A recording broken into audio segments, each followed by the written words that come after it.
Welcome to ABM O level online computer classes. ABM online computer classes आपका स्वागत करता है। जैसा कि आपका जुलाई में एग्ज़ाम है, उसको देखते हुए ये प्रश्नों का श्रृंखला चल रहा है, जबकि आपका ये पहले चैप्टर का आपका पहला चैप्टर है ओ लेवल में इंट्रोडक्शन टू कंप्यूटर। तो इंट्रोडक्शन कंप्यूटर में आपका ये प्रश्नों का श्रृंखला चल रहा है, जिसमें 50 क्वेश्चन डेली आपको प्रैक्टिस कराया जाएगा। तो आइए देखते हैं पहला क्वेश्चन। आपका पहला क्वेश्चन है, Which characters of computer distinguish it from electronic calculators? Computer की कौन सी विशेषता उसे इलेक्ट्रॉनिक कैलकुलेटर से अलग करती है? तो इसमें पहला होगा आपका बी, बहुमुखी प्रतिभा। दूसरा क्वेश्चन आप देखिए, जॉन मोस्ली और जे प्रेस्पर एकर्ट कंप्यूटर के आविष्कारक हैं। तो इसमें आपका होगा ए, ENIAC। तीसरा क्वेश्चन आपका है, एक क्लाइंट सर्वर सिस्टम में किस प्रकार के कंप्यूटर अधिकांश समय क्लाइंट कंप्यूटर होते हैं? तो इसमें आपका आंसर होगा ए, माइक्रो कंप्यूटर। चौथा क्वेश्चन आपका है, डिजिटल कंप्यूटर प्रणाली के 3 मुख्य भाग हैं। तो इसमें आपका होगा सी, मेमोरी इनपुट, आउटपुट और CPU। आपका नेक्स्ट क्वेश्चन है, चौथी पीढ़ी के कंप्यूटर में कौन से इलेक्ट्रॉनिक घटकों का उपयोग किया जाता है? इसमें आपका आंसर होगा डी, VLSI। छठा क्वेश्चन है आपका, शब्द उन उपकरणों को नामित करता है जिन्हें इसकी कार्यक्षमता बढ़ाने के लिए कंप्यूटर सिस्टम में जोड़ा जा सकता है। इसका आंसर होगा ए, पेरिफेरल डिवाइस। सातवां क्वेश्चन है, एक सुपर कंप्यूटर की स्पीड मापी जाती है। तो एक सुपर कंप्यूटर की स्पीड मापी जाती है बी, फ्लोटिंग पॉइंट ऑपरेशन पर सेकंड। इसका आंसर होगा बी, फ्लोटिंग पॉइंट ऑपरेशन पर सेकंड। आठवां क्वेश्चन आपका, मल्टी प्रोग्रामिंग सिस्टम को अधिकतम उपयोग करने के लिए डिजाइन किया गया है।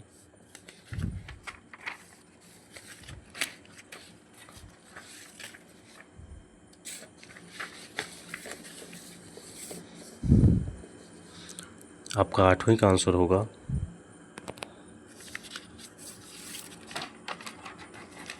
ए, CPU।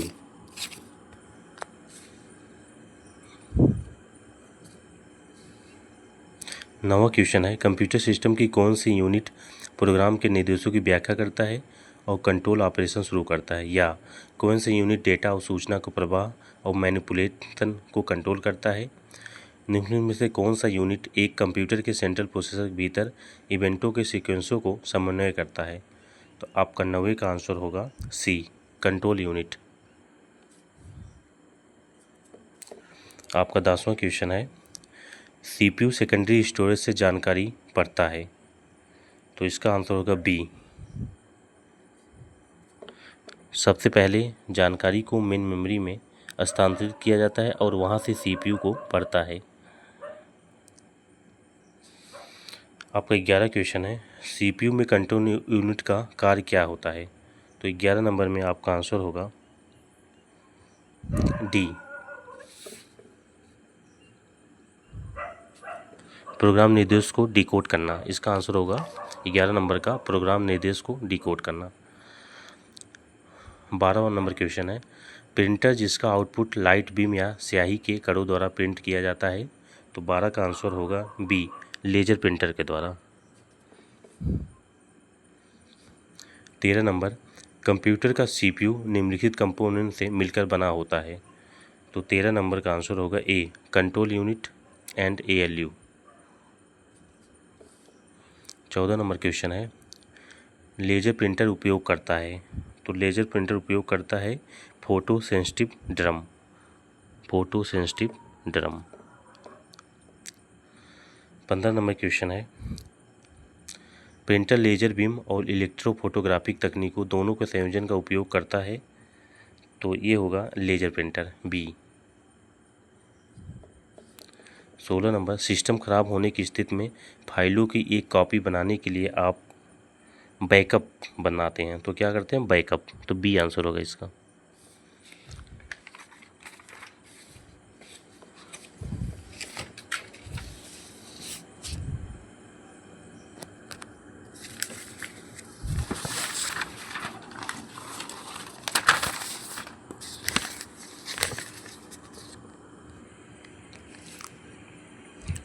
17 नंबर क्वेश्चन देखिए, मदरबोर्ड पर बायोस को स्टोर करने के लिए निम्न में से कौन सा मेमोरी का उपयोग किया जाता है? तो 17 नंबर का आंसर होगा ए, रोम।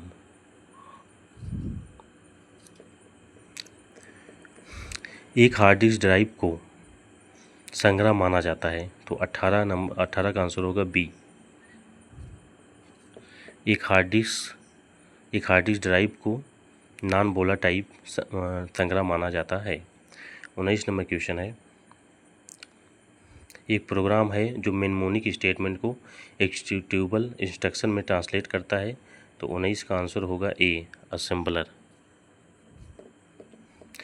तो असेंबलर एक प्रोग्राम है जो मेमोनिक स्टेटमेंट को एग्जीक्यूटेबल इंस्ट्रक्शन में ट्रांसलेट करता है। 20 नंबर में देखिए, निम्न में से कौन सा मालिकाना सॉफ्टवेयर है? Which following is proprietary software? तो इसका 20 का आंसर होगा डी, ऑल द अबव। तो निम्न में से कौन सा मालिकाना सॉफ्टवेयर है? प्रॉपर्टी सॉफ्टवेयर, तो ऑटोकैड भी है, एडोब फोटोशॉप भी है, कोरल ड्रा है, उपयुक्त सभी है। 21 नंबर, निम्न में से कौन सा क्लोज सोर्स सॉफ्टवेयर है? तो 21 का भी जो है डी होगा। निम्न में से कौन सा क्लोज सोर्स सॉफ्टवेयर है? तो माइक्रोसॉफ्ट वर्ड भी है, स्काइप भी है, एडोब रीडर भी है, उपयुक्त सभी है। 22 नंबर देखिए, एक सुरक्षा और गोपनीयता थ्रेट है, एक सिक्योरिटी एंड प्राइवेसी थ्रेट, तो 22 नंबर का आंसर होगा ए, वायरस। ये सिक्योरिटी एंड प्राइवेसी थ्रेट एक सुरक्षा और गोपनीयता थ्रेट है, वायरस होगा। 24 नंबर, निम्नलिखित में से किसमें अस्थायी भंडारण होता है? तो 24 नंबर में देखिए, इसका होगा हार्ड डिस्क, बी। निम्नलिखित में से किसमें अस्थायी भंडार होता है? हार्ड डिस्क में। 25 नंबर, एक कंप्यूटर से कागज़ पर चित्रात्मक रूप में सूचना का अनुवाद करने के लिए किस आउटपुट उपकरण का उपयोग किया जाता है? तो 25 नंबर में आंसर होगा आपका बी, प्लॉटर। एक कंप्यूटर से कागज़ पर चित्रात्मक रूप से सूचना का अनुवाद करने के लिए किस आउटपुट का उपकरण का उपयोग किया जाता है? तो प्लॉटर का। 26 नंबर, एक बिट को संग्रहित करने की लागत न्यूनतम है, तो 26 नंबर का आंसर होगा डी, मैग्नेटिक डिस्क। एक बिट को संग्रहित करने के लिए लागत न्यूनतम है, magnetic disk. A cost of storing a bit is minimum in magnetic disc.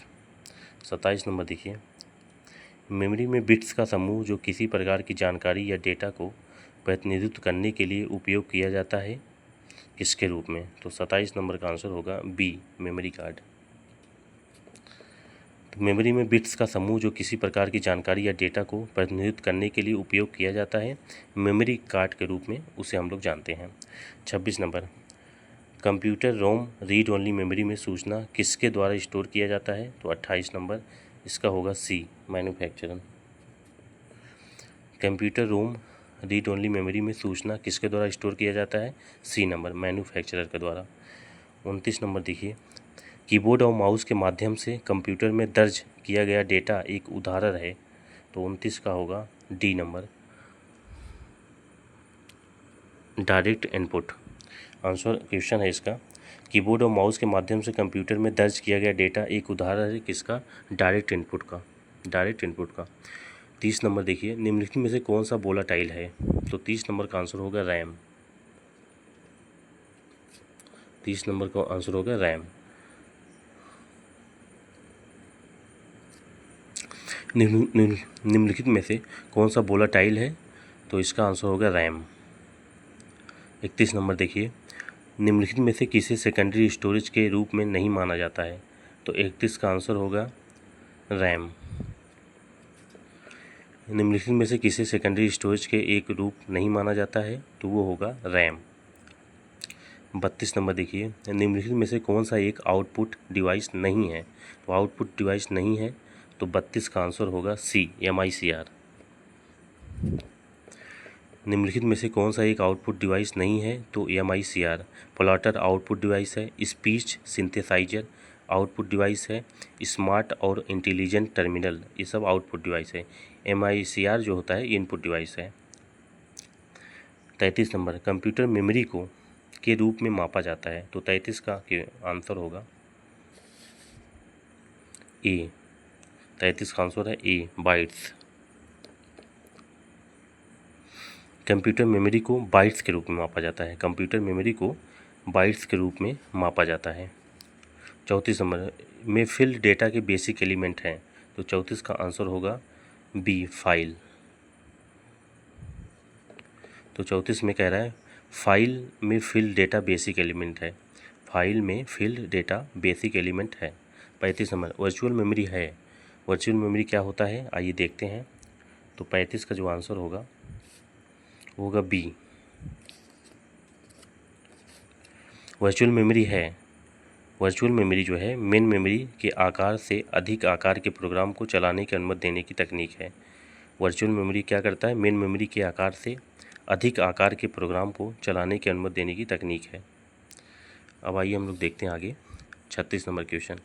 निम्नलिखित में से कौन सा मेमोरी निर्देश और डेटा के लिए बैकअप स्टोरेज प्रदान करता है, तो 36 का आंसर होगा सी। निम्नलिखित में से कौन सा मेमोरी निर्देश और डेटा के लिए बैकअप स्टोरेज प्रदान करता है, तो वो है सेकेंडरी मेमोरी। निम्नलिखित में से कौन सा एक सेकेंडरी स्टोरेज डिवाइस है, तो 37 नंबर क्वेश्चन देखिए, इसका आंसर होगा ए। निम्नलिखित में से कौन सा एक सेकेंडरी स्टोरेज डिवाइस है, सीडी रोम। सीडी रोम हमारा ये सेकेंडरी स्टोरेज डिवाइस है। ऐसी डिवाइस जो बाहर से लगती है, जैसे पेन ड्राइव हो गया, सीडी डीवीडी हो गया, ये सब हमारे सेकेंडरी स्टोरेज के पार्ट हैं। तो उसी तरह से सीडी रोम भी हमारा सेकेंडरी स्टोरेज है। 38 नंबर देख लीजिए, प्राइमरी की का मान होता है, तो 38 नंबर का आंसर होगा ए। प्राइमरी की का मान होता है कैन नॉट बी नल, नल नहीं हो सकता। प्राइमरी की का मान कैन नॉट बी नल, नल नहीं हो सकता है। 39 नंबर देखिए, रिकॉर्ड्स का लॉजिकल स्ट्रक्चर को संदर्भित करता है, तो 39 का आंसर होगा हेडर। रिकॉर्ड्स का लॉजिकल स्ट्रक्चर को हेडर को संदर्भित करता है। रिकॉर्ड्स का लॉजिकल स्ट्रक्चर हेडर को संदर्भित करता है। 40 नंबर देखिए, एक कैमरा एक पेरिफेरल डिवाइस है जिसका उपयोग स्थिर इमेजों को डिजिटल प्रारूप में लेने के लिए किया जाता है, तो 40 का आंसर होगा ए। डिजिटल एक कैमरा एक पेरिफेरल डिवाइस है। डिजिटल हमारा एक कैमरा एक पेरिफेरल डिवाइस है जिसका उपयोग स्थिर इमेजों को डिजिटल प्रारूप में लेने के लिए किया जाता है।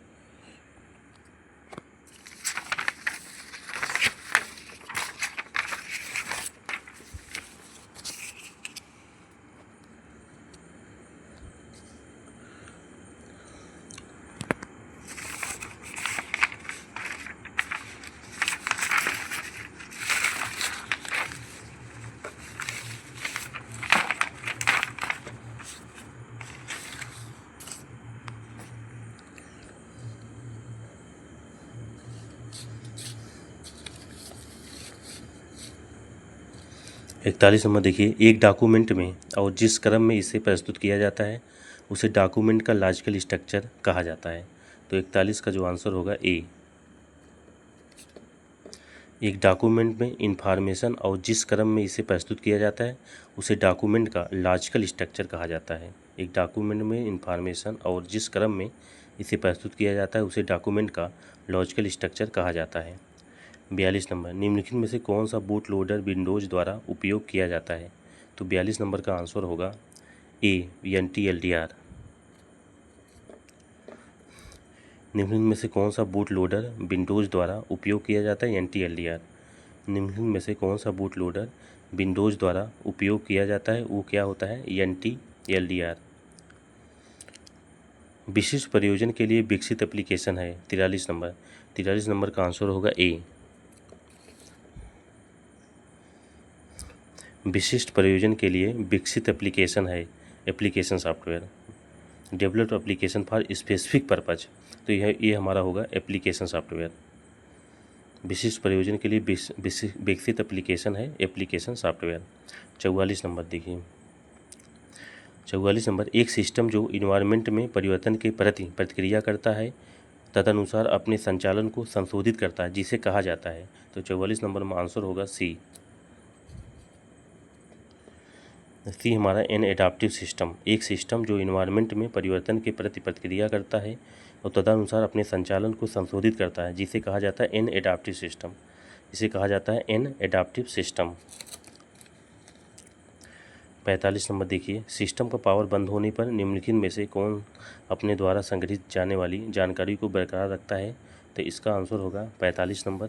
45 नंबर में बी इसका आंसर होगा रोम।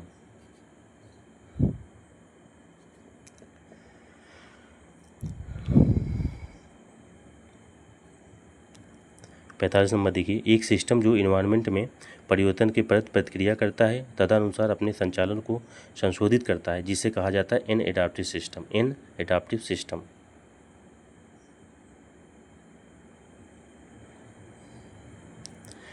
नहीं, 45 नंबर फिर से देखिए, सिस्टम का पावर बंद होने पर निम्नलिखित में से कौन अपने द्वारा संग्रहित की जाने वाली जानकारी को बरकरार रखता है? तो रोम, इसका आंसर होगा रोम, ROM। 46 नंबर देखिए, निम्नलिखित में से कौन सा एक पेंटिंग और ड्राइंग डिवाइस है? तो इसका आंसर होगा ए। निम्नलिखित में से कौन सा एक पेंटिंग और ड्राइंग डिवाइस है? तो इसका आंसर होगा माउस। माउस जो है हमारा पेंटिंग और ड्राइंग डिवाइस है।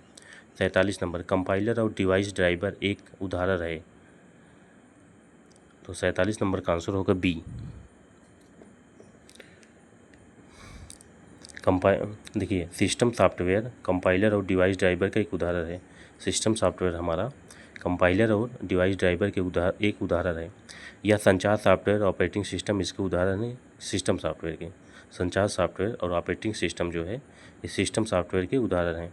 पेन ड्राइव बीजे, पेन ड्राइव होता है हमारा 48 का ए। 48 का ए है स्टोरेज डिवाइस। पेन ड्राइव हमारा कैसा है? स्टोरेज डिवाइस है। पेन ड्राइव बीजे है स्टोरेज डिवाइस। पेन ड्राइव हमारा स्टोरेज डिवाइस होता है। 49 नंबर, वर्चुअल मेमोरी का आकार निम्न में से आधारित होता है। तो वर्चुअल मेमोरी का आकार हमारा कैसा होता है? डी, एड्रेस बार जैसा। वर्चुअल मेमोरी का आकार निम्न पर आधारित होता है। एड्रेस बस पे। वर्चुअल मेमोरी का आकार निम्न पर आधारित होता है एड्रेस बस पे। The size of virtual memory is based on the address bus. तो 49 नंबर का आंसर होगा डी, एड्रेस बस। 50 नंबर और अंतिम क्वेश्चन है, कैरेक्टर एनकोडिंग स्टैंडर्ड कौन सा है जो प्रत्येक कैरेक्टर को यूनिक नंबर प्रदान करता है? तो 50 नंबर का हमारा आंसर होगा B, ASCII. Character encoding standard कौन सा है जो प्रत्येक कैरेक्टर को यूनिक नंबर प्रदान करता है? तो इसका आंसर होगा B, ASCII। Character encoding standard कौन सा है जो प्रत्येक कैरेक्टर को यूनिक नंबर प्रदान करता है? तो इसका आंसर होगा ASCII। 50 क्वेश्चन आपका कंप्लीट हो गया है। अब सेकंड चैप्टर हम लोग नेक्स्ट अगले दिन करेंगे। Thank you for watching.